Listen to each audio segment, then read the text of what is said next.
I don't encourage drunkenness in mothers, you know.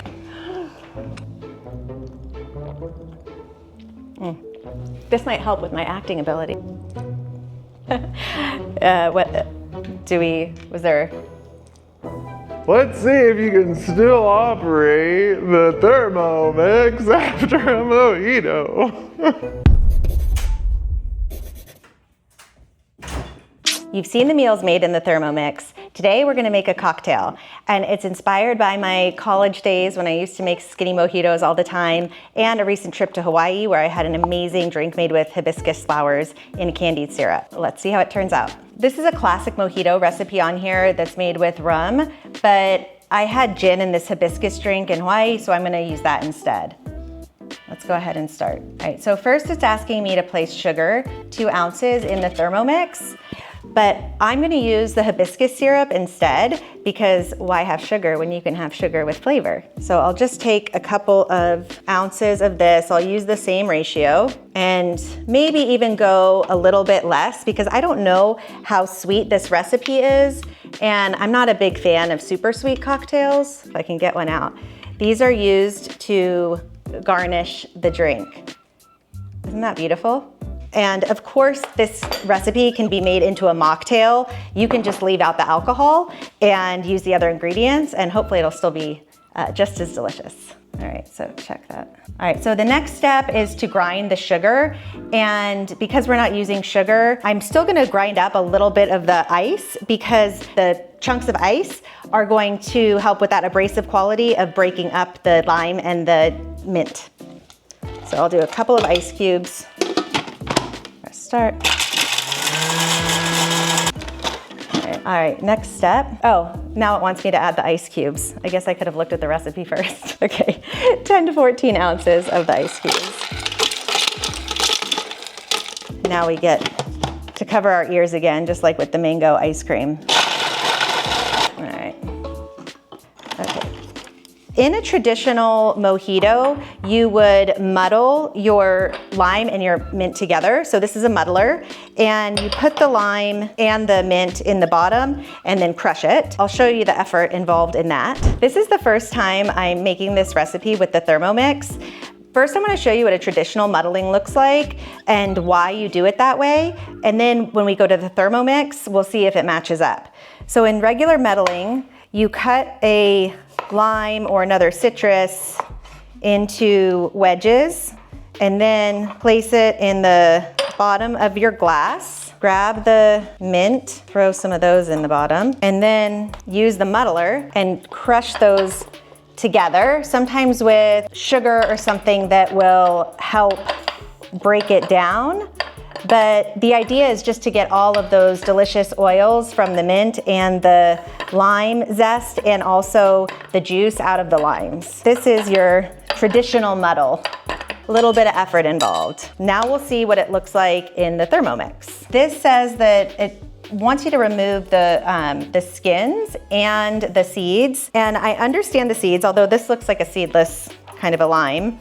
But if you take off the skin, I'm wondering how you're going to get all of those delicious oils out of the zest. I think I'm going to just leave it on and we'll see. This might give a little bit of bitterness to the mojito, but these are like really thin and I'm not sure yet how much it's gonna crush them up. We'll add in those 3 ounces of, hold on. Oh, or you can sub this with just the lime juice, but we want the full effect of a mojito. So this lime, actually the skins are a little bit thicker, so maybe I will cut those off and just put in the segment. We'll do a little half and half because I like everything to get more complicated in the kitchen. Why not? And just squeeze some of the juice that's left. Waste not, want not.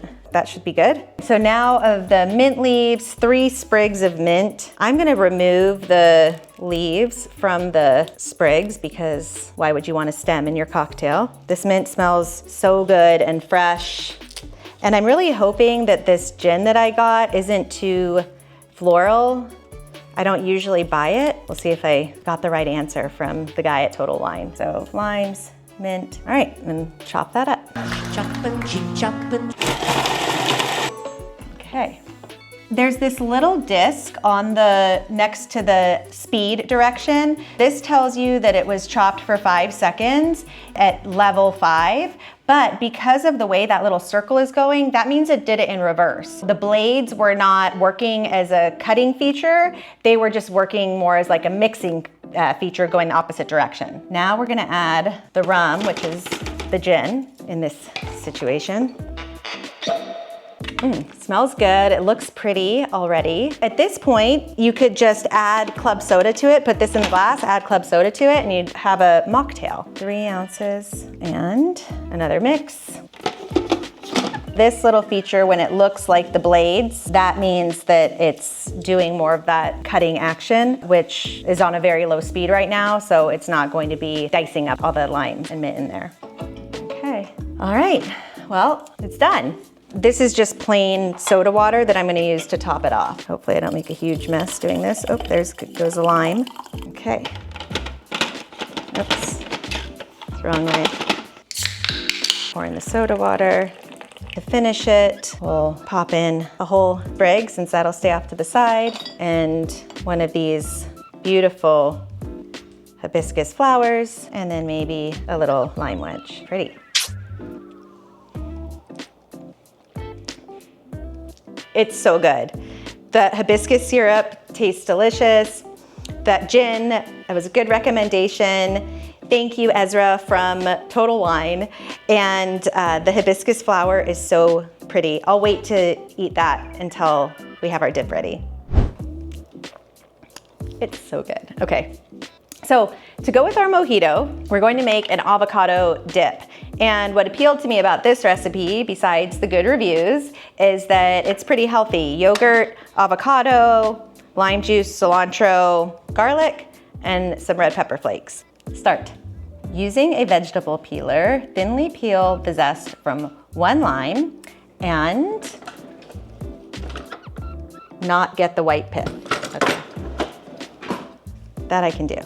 I'm not gonna use a lot of pressure when I'm using the vegetable peeler, because then I get just the zest and not the white pithy part. This is the part that's bitter. Gently peeling this.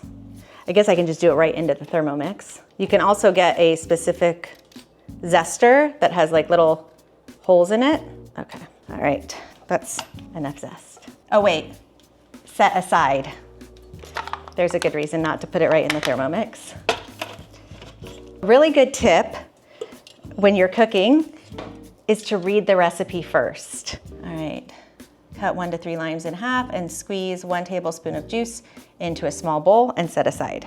I think I've shown you my favorite little juicer, but this has 3 compartments. This goes down, it catches all the seeds, and then you can put this flat on the table so that you can really press down onto the lime, into the limes. And then there's a little spout here that you could pour it out with.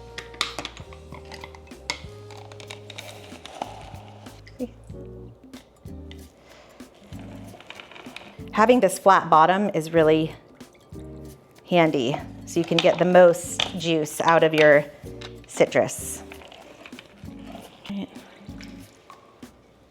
Lime juice. Next step. Place the cilantro, tender leaves only, and the garlic clove in the Thermomix. I'm gonna cut off the bottom of the cilantro and throw the rest in there. I'm gonna give my garlic a smash just to get it started. That'll help break it up in the Thermomix more evenly. All right, done. Next. Oh, the reserved lime peel. I could have just put this in at the beginning. Nothing happened before we did that. I believe this will be the next step. Chop. All right, scrape down the sides of the bowl. It smells really good in there. Next step, chop it again. Ripe avocado. This is how I cut my avocados. I do it in half, give it a little twist, and then whack out the pit with the knife. There's nothing better than a perfect avocado. I do enjoy a perfect avocado. Oh, and the lime juice. 1 tablespoon of it.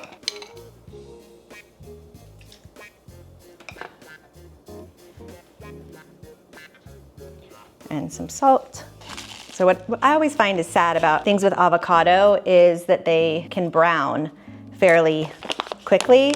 I've seen some recipes that call for adding like a little bit of citric acid, which you can buy in powder form to add to your avocado recipes, but the lime juice is definitely going to help slow that process down. If you make guacamole, the best way to store it is to, after you have it prepared, put a piece of plastic wrap flat against the top of the guacamole and then cover it, and it'll stay greener longer because it's the air that oxidizes it and makes it turn brown.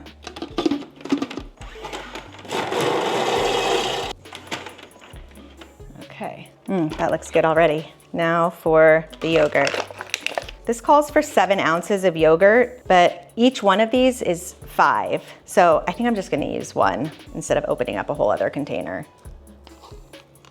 If it's not good, we'll see if it's because there's not enough yogurt. Cooking does not have to be exact. Baking, yes, but cooking, no.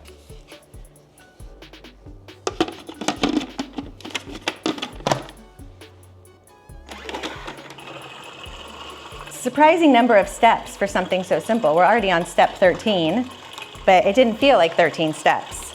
When you think about it, recipes do have so many steps, and that's one of the great things about the Thermomix is that those steps don't feel like a ton of effort. Oh, that looks really good. I'm gonna scrape down the sides and mix it one more time because some of these cilantro leaves are still sticking to the side. It looks great. Let's transfer it into a bowl. This is such a pretty light green color.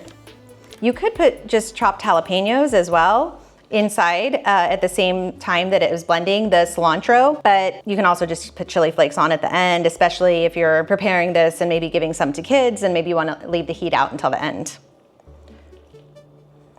I mean, tell me moms, like, do you really need much more than this? Let's taste it.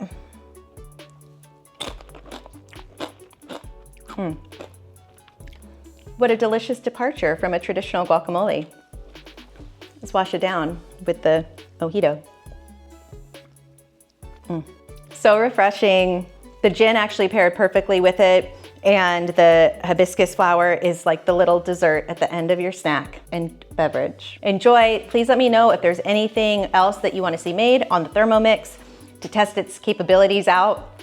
I am here for you to be your official Thermomix tester before you go ahead and bite the bullet getting your own. I've got some more drinking and eating to do. I'll see you next time.